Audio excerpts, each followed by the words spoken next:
Tracy, Lynn Johnson, and Stephen Gerald Cox. You have shared many years together, experiencing more of life than many couples who come to be married. There have been successes and failures, pain, sorrow, and loss, but more than that, there's been much joy, laughter, happiness, and blessing, and great companionship. Your commitment to each other has brought you through the difficult times and united you in the good times. And so today we gather to affirm and to celebrate that commitment and to make public before your closest family and friends and in the presence of God your covenant of marriage. Now, over the years, many people who've been close to you have passed from this life. So let us just take a moment of silence to remember them and just invite their spirits to be with us today.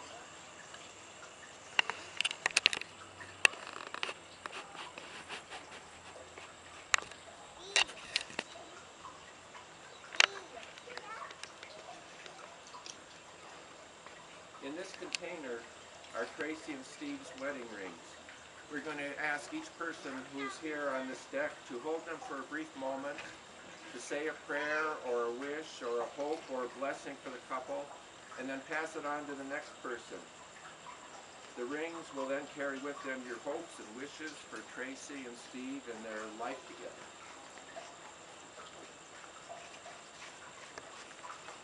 Our first reading is Sonnet 43 by Elizabeth Barrett Browning, and Tracy's niece Kimberly will read that.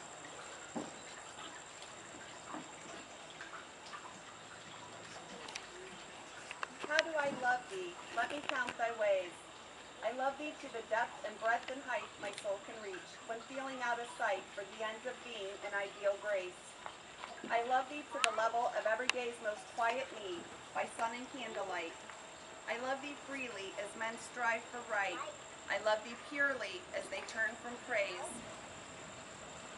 I love thee with the passion put to use in my old griefs and with my childhood's faith.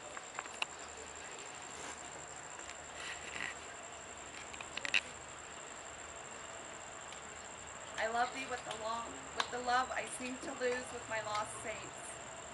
I love thee with the breath, smiles, tears of all my life, and if God choose, I shall but love thee better after death.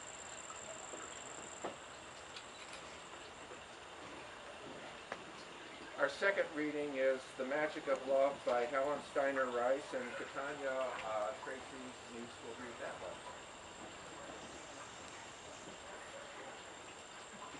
The Magic of Love by Helen Steiner Rice. Love is like magic, and it always will be, for love still remains life's sweet mystery. Love works in ways that are wondrous and strange, and there's nothing in life that love cannot change. Love can transform the most commonplace into beauty and splendor and sweetness and grace. Love is unselfish, understanding, and kind, for it sees with its heart and not with its mind. Love is the answer that everyone seeks. Love is the language that every heart speaks. Love can't be bought, it is priceless and free. Love, like pure magic, is life's sweet mystery.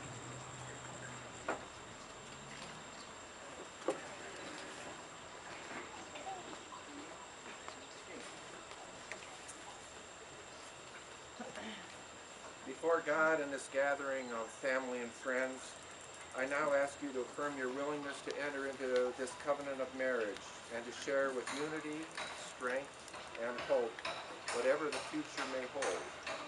So I would ask you now to face each other and join hands.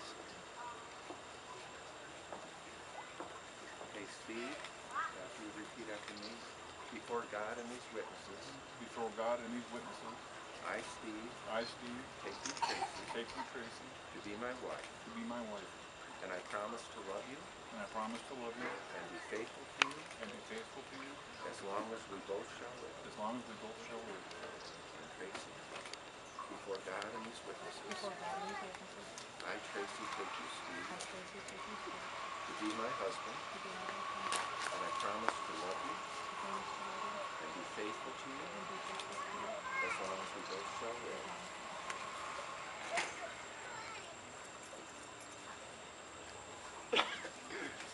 From the earliest of times, the circle has been a symbol of completeness, a symbol of committed love.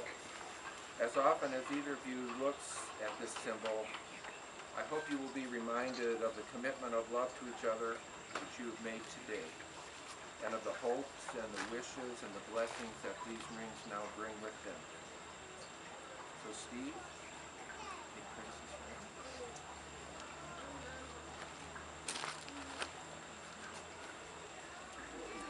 Tracy, Tracy, receive this ring receive this ring as a token as a token of my love and faithfulness.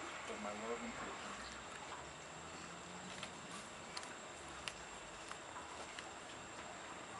Steve, receive this ring as a token of my love and faithfulness.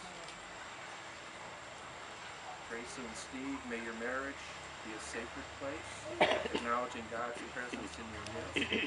Let it reflect the attributes of God, those of love, forgiveness, compassion, nurture, peace, and joy. I invite you all to join me now in a moment of prayer.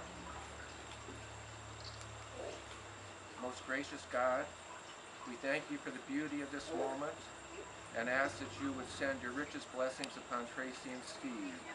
May you help and encourage each of them to develop into a more complete person by becoming a more united couple. May your living spirit grant them patience to mend any differences that arise, and wisdom and guidance in all their decisions. May your spirit grant them grace in times of disappointment and peace that comforts them all the days of their lives. We pray these things, believing in your power and everlasting love. Amen. Amen.